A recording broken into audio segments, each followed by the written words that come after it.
श्रीलक्ष्मी नृसिंह अष्टोत्तरशतनामस्तोत्रम्।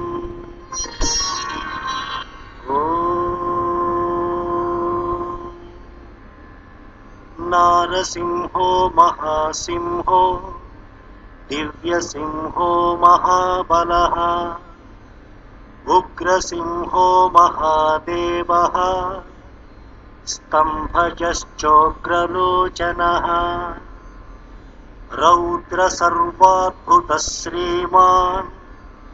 योगानन्दः त्रिविक्रमः हरिः कोलाहलश्चक्री विजयो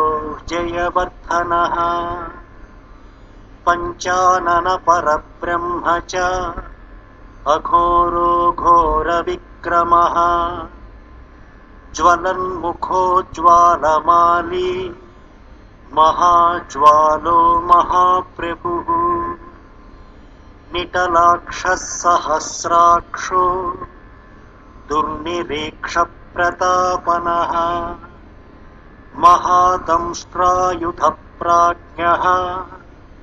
चण्डकोपी सदाशिवः हिरण्यकशिपुध्वंसी दैत्यदानवभञ्जनः गुणभद्रो महाभद्रो बलभद्रः सुभद्रकः कराळो विकराळश्च विकर्ता सर्वकर्तृकः शिंशुमारः त्रिलोकात्मा ईशः सर्वेश्वरो विभुः भैरवाडम्बरो दिव्यश्च अच्युतः कविमाधवः अधोक्षजोऽक्षरः शर्वो वनमाली वरप्रदः विश्वम्भरोद्भुतो भव्यः श्रीविष्णुः पुरुषोत्तमः अनघास्त्रो नगास्त्रश्च सूर्यज्योतिः सुरेश्वरः सहस्रबाहुः सर्वज्ञः सर्वसिद्धिप्रदायकः वज्रदंष्ट्रो वज्रनखो महादन्तः परन्तपः सर्वयन्त्रैकरूपश्च सर्वयन्त्रविदारणः सर्वतन्त्रात्मको व्यक्तः सुव्यक्तो भक्तवत्सलः वैशाखशुक्लभूतोऽथ शरणागतवत्सलः उदारकीर्तिः पुण्यात्मा महात्मा चण्डविक्रमः वेदत्रयप्रपूज्यश्च भगवान् परमेश्वरः श्रीवत्साङ्गः श्रीनिवासो जगद्व्यापी जगन्मयः जगत्पालो जगन्नाथो महाकामो द्विरूपभृत्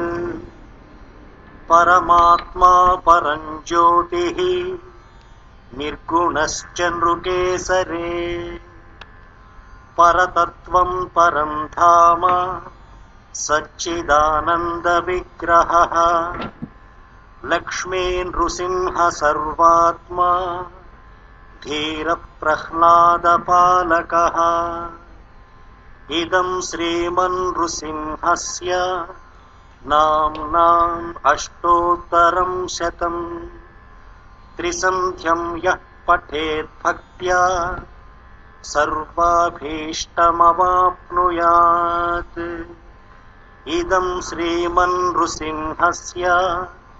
नाम्नाम् अष्टोत्तरं शतम् त्रिसन्ध्यं यः पठेत् भक्त्या सर्वाभीष्टमवाप्नुयात् इति श्रीलक्ष्मी नरसिंह अष्टोत्तरशतनामस्तोत्रम्।